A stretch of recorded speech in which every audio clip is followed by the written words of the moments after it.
What's up, gamers? Inside the Sega booth again. I'm with Matt Corso now. We're checking out, he's from High Voltage Software, the art director. We're checking out Conduit 2. We lost the somewhere in the sequel process. Right. Was that part of the story we're going to learn? I just kidding. Yeah. What are you guys doing with the first one to juice it up a little?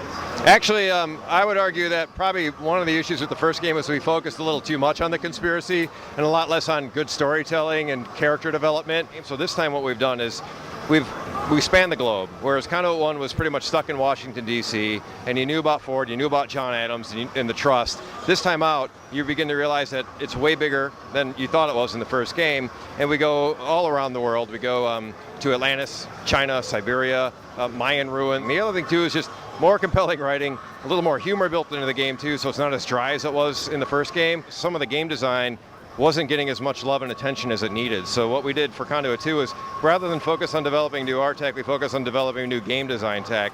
So we can lay out levels that are way more complex, they're more layered, you can do branching and backtracking and all these wonderful things that people expect in first-person games. And the levels are just way cooler than they were the first time out. Are they going to be less linear with all that kind of new toys?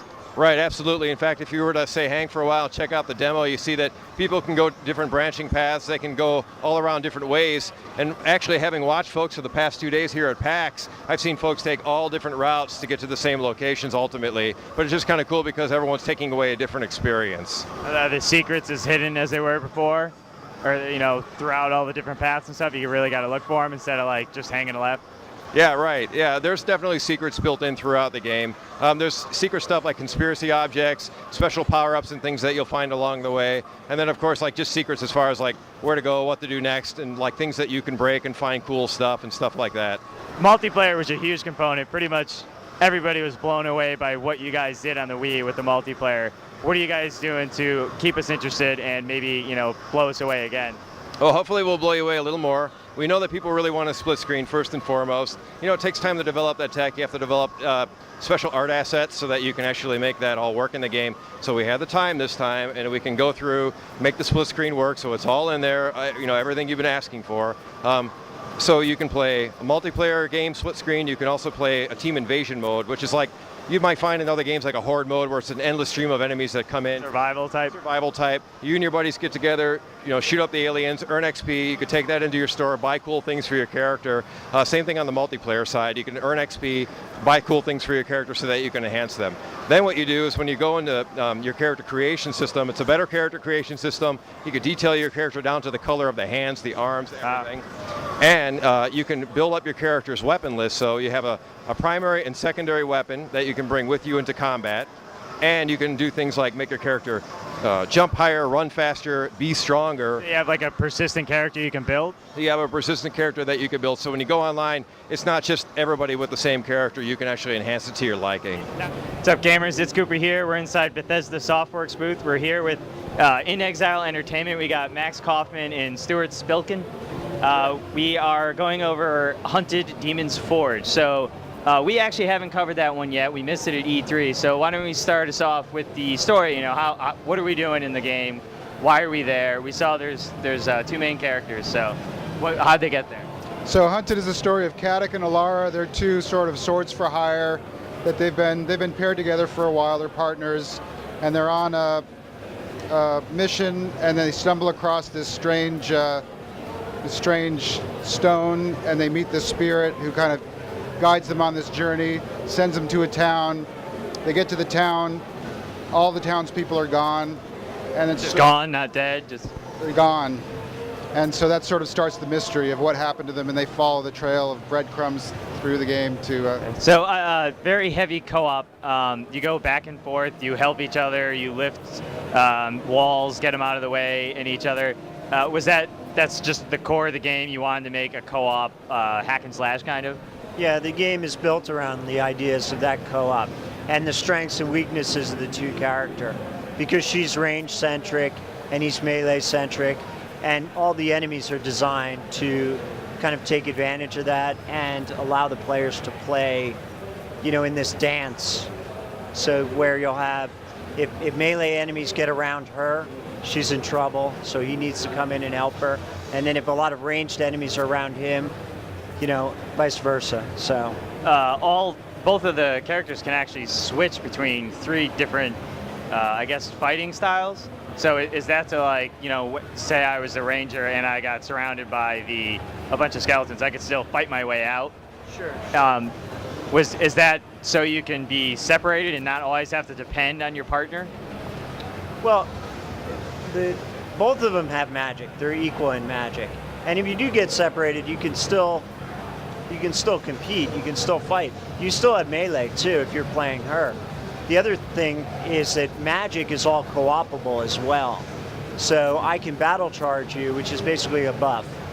Say that she's in a battle and she gets surrounded by melee guys and I'm really far away. Well, I could take out my lightning and then give her lightning power. There's a special buff you can do with magic. It's spell link. So basically, if you both have magic out and she buffs me and then I buff her, it creates this tether, this magical tether, if you imagine that. And as they're running through the level, any enemies that get in between that giant trip cord take massive damage. We call that. So there's actually like a magical link between you that does damage? It's a link. It's kind of these spheres of death, if you want to think of it that way.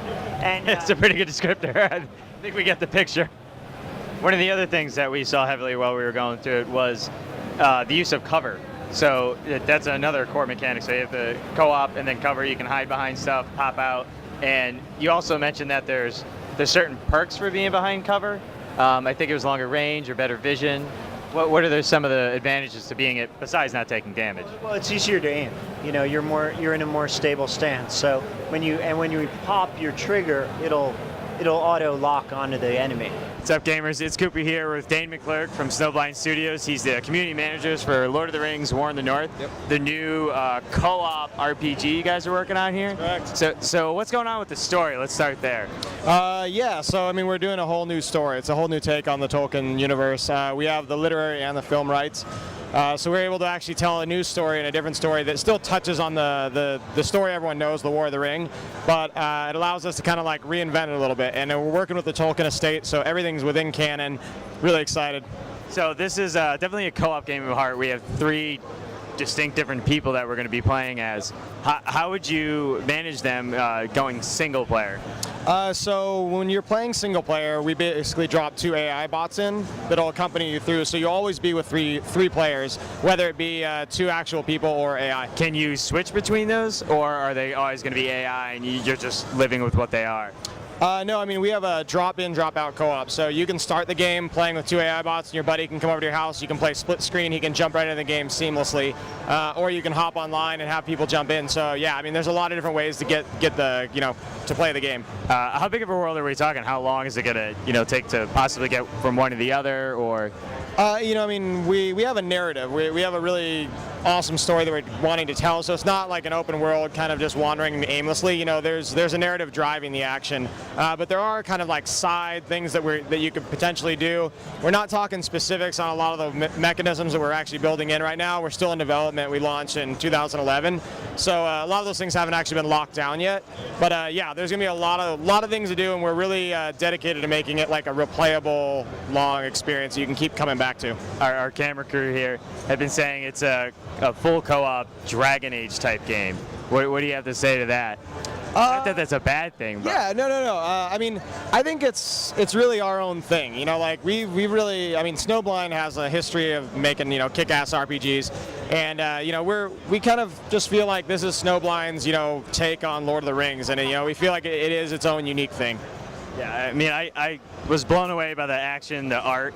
You guys have some really impressive concept art up there that we see, and we'll have in the video as well. Yeah. So 2011 is the only time frame we have right now. Yeah, we have to keep it kind of nebulous, but yeah, we're kind of pounding on it, and we're developing it, and when it's done, it's done, and we're targeting 2011. And 360, PS3, PC. That's correct. Thanks so much. Can't wait to get our hands on it.